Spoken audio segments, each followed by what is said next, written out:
Bonjour à chacun pour ce nouveau numéro de 15 minutes avec, et aujourd'hui avec Franck Meyer. Bonjour Franck. Bonjour David, bonjour à tous ceux qui nous regarderont et nous écouteront. Exactement. Bon, aujourd'hui, toi, tu voulais nous parler de la Convention citoyenne sur la fin de vie, c'est bien ça? C'est bien cela, parce que le président de la République, lors de sa campagne électorale, avait fait une promesse parmi toutes celles qu'il avait formulées. Il avait déclaré ceci: il faudra avancer sur la fin de vie. D'accord. Et à partir de cette promesse, évidemment, tous ceux qui l'avaient entendu se questionnaient un peu, qu'est-ce qu'il entendait par là? D'abord, le contexte.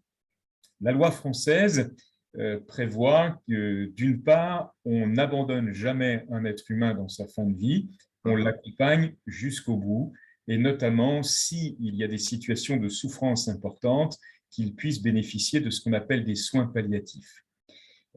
C'est intéressant de cette expression soins palliatifs. D'abord, le mot soin, ça veut dire qu'on prend soin jusqu'au bout de la personne. Palliatif, ça veut dire qu'on va en particulier s'attacher à réduire ses souffrances au maximum, bien entendu. Et Ouais. même si la réduction de ces souffrances avec les traitements administrés devait écourter, je vais dire, de quelques jours, de quelques heures la vie, eh bien, c'est de toute façon le soin que l'on va vouloir privilégier, et ceci jusqu'au bout. La loi aussi, elle prévoit qu'on ne fasse pas de traitement disproportionné sur la fin de vie. Il y a autrefois, on résumait cela avec ces mots: pas d'acharnement thérapeutique. Mmh. Donc, c'est une loi d'équilibre. Alors, cette loi d'équilibre, on la doit d'abord à un député, médecin lui-même, le député Leonetti, en 2005. Et cette loi Leonetti, elle a été retouchée en 2016 parce que, notamment par un autre député, M. Claes, qui, lui, voulait introduire dans la loi française des principes ouvrant la porte à ce qu'on appelle l'euthanasie, Mmh. fait d'administrer la mort à quelqu'un. Ce n'est pas du tout le même état d'esprit que celui que je viens d'exprimer tout à l'heure, bien entendu. Donc, il y a eu en 2016 une loi qu'on a appelée Claes-Leonetti. Qu'est-ce qu'elle a fait comme différence? Eh bien, d'abord, elle a autorisé ce qu'on appelle une sédation profonde et continue pour une personne qui serait en fin de vie, ce qui n'était pas autorisé. Donc, c'est quand même un acte qui peut toujours être dans le champ du soin, mais Mmh. qui peut aussi dévier dans le sens de l'administration intentionnelle de la mort. Là, on a un point de fragilité. Et le président de la République voulait aller plus loin.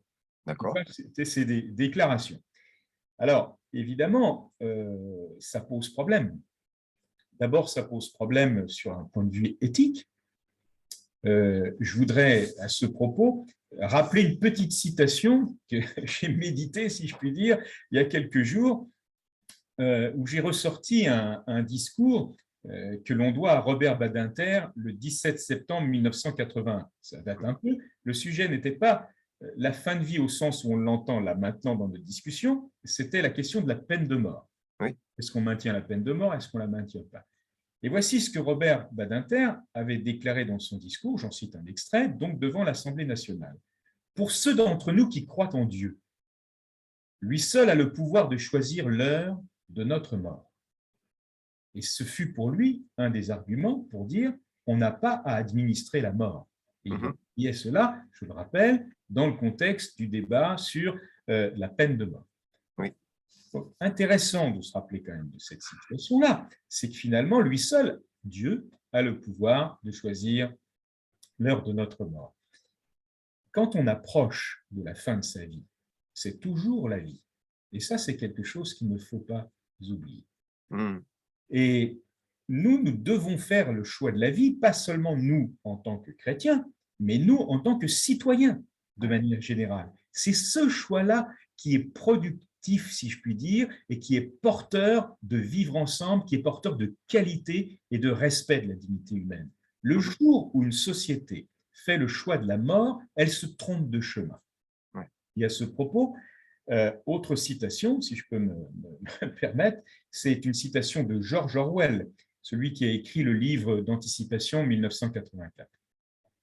il avait des mots très, très durs parfois à l'égard du discours politique.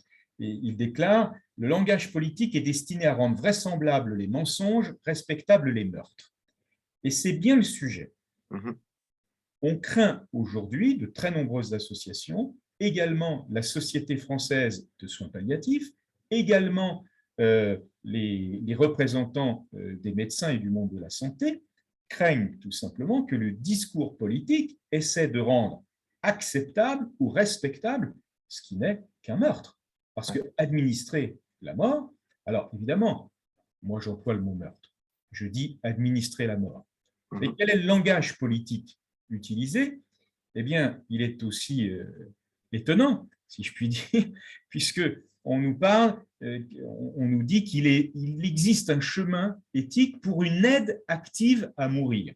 Mmh. Une aide active à mourir, c'est bien le fait d'administrer la mort. Ouais. Bon. Donc, on peut mettre les mots que l'on veut arranger comme on veut bien, il n'empêche que la réalité derrière, elle est bien, elle est claire. Ouais.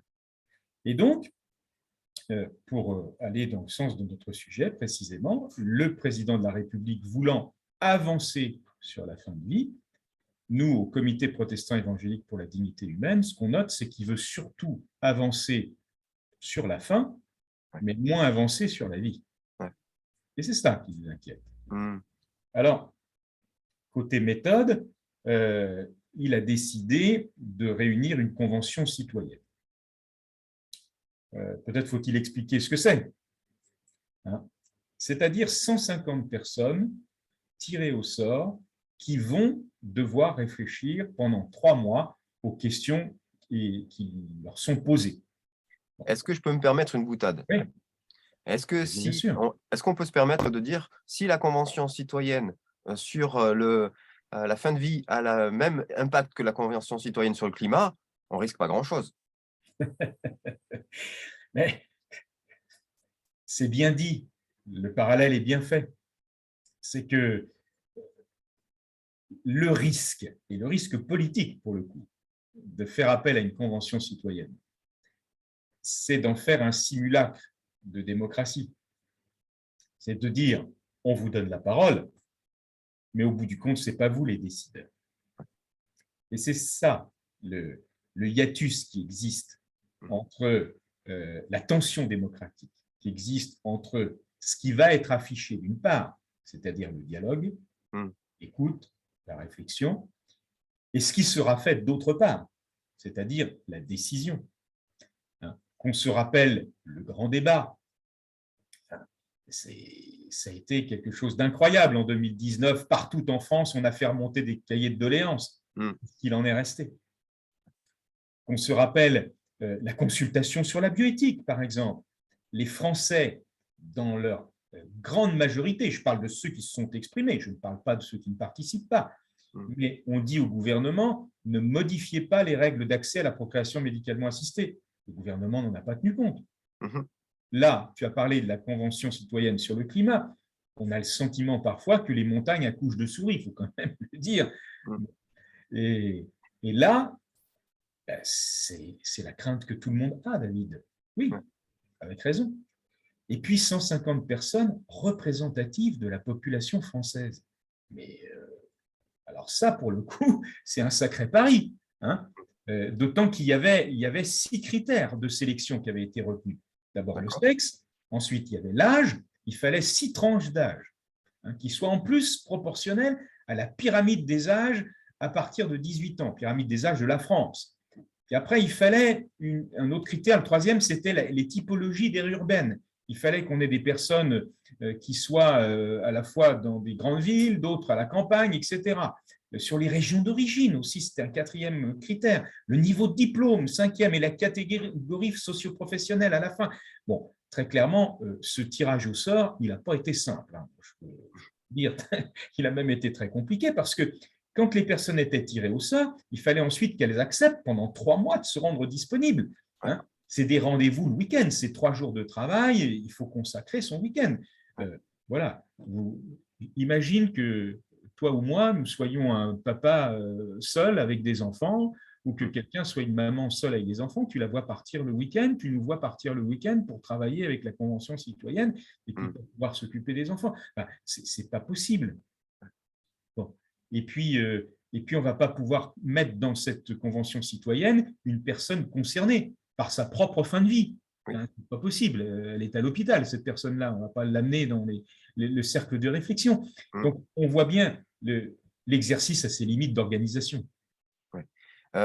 Tu viens de dire, cette personne, elle est à l'hôpital.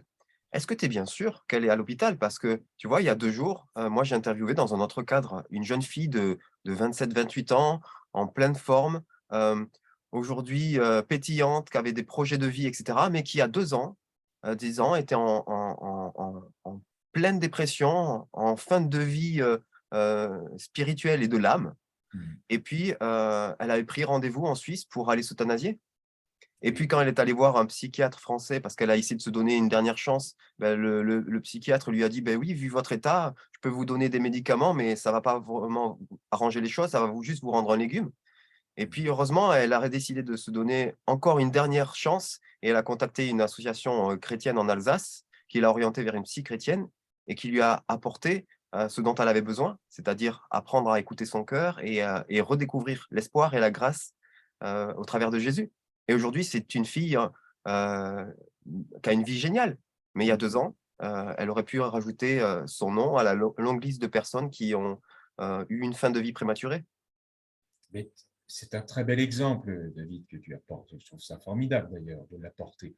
Parce que d'abord, c'est un exemple réel, authentique. Et puis ensuite, ça montre bien que les situations de fin de vie, comme on les nomme, elles sont absolument diverses.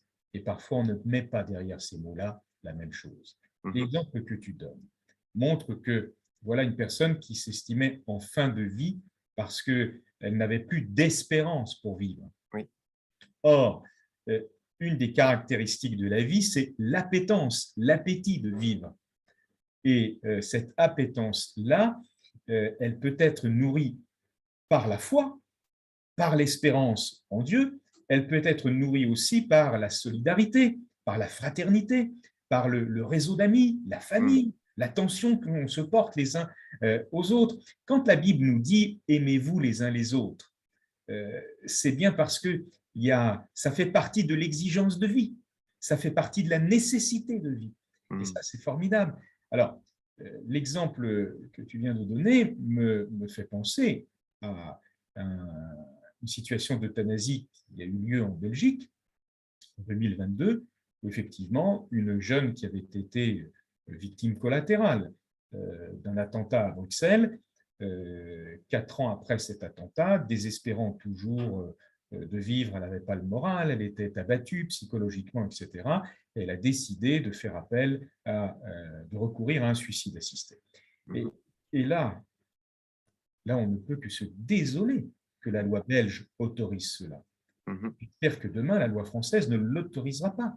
Je sais bien qu'il y a des personnes qui réclament cette liberté, je mets des guillemets au mot liberté, hein, comme si être libre, ce serait avoir toute possibilité de se donner la mort. Mais non, la liberté, notre liberté, elle doit aussi avoir les limites que pose la présence des autres. Hein. Suis-je libre de me donner la mort, mais mon acte impacte les autres. Je ne suis pas seul au monde. Et ça, c'est quelque chose qu'on doit penser. C'est pourquoi le débat actuel est un débat extrêmement sensible. Hein. Et je pense que dans dans la défense de la dignité humaine, nous devons penser à cet amour que nous nous devons les uns aux autres. Quand on entend parfois dire « il faut une nouvelle loi afin de mourir dans la dignité », moi j'ai écouté ceux qui emploient cette façon de parler. Ce qu'ils veulent, c'est ne pas souffrir. Mais la loi prévoit le cadre nécessaire pour cela, la loi actuelle. Mmh. Elle prévoit même que chacun d'entre nous, nous puissions rédiger nos directives anticipées, c'est-à-dire nos souhaits d'accompagnement de fin de vie, et également de désigner notre personne de confiance, la personne qui pourra justement être l'interlocuteur des pouvoirs publics en cas de besoin. Et je pense que c'est une démarche que nous devrions tous faire. À ce propos, le CPDH a publié un petit encart, enfin, c'est un petit livret, c'est très très petit, ça s'appelle justement « Pour ma fin de vie, je choisis ». À l'intérieur de ce petit fascicule, on peut désigner sa personne de confiance et puis on peut rappeler ce que l'on croit juste et bon pour notre fin de vie. Ce petit document est téléchargeable sur le site du CPDH, www.cpdh.org. Je mettrai le lien en dessous. On peut l'avoir justement en version papier, on peut l'obtenir aussi en version papier. C'est très facile, mais c'est utile et la loi prévoit ça. Donc, utilisons ce que la loi nous prévoit. Ouais. Bon, merci Franck pour ce temps, cette interpellation. Je retiendrai quand même que ce besoin d'être aimé et d'aimer et cet Absolument. espoir. Cet Absolument. espoir dont notre société a désespérément besoin et puis peut-être cet appel à chacun d'entre nous d'être porteur de cet espoir et de cet amour les uns pour les autres. Totalement. C'est ce qu'il faut faire. C'est en nous aimant les uns les autres que l'on peut apporter toujours plus de vie à la vie. Merci beaucoup Franck, à très bientôt. À très bientôt.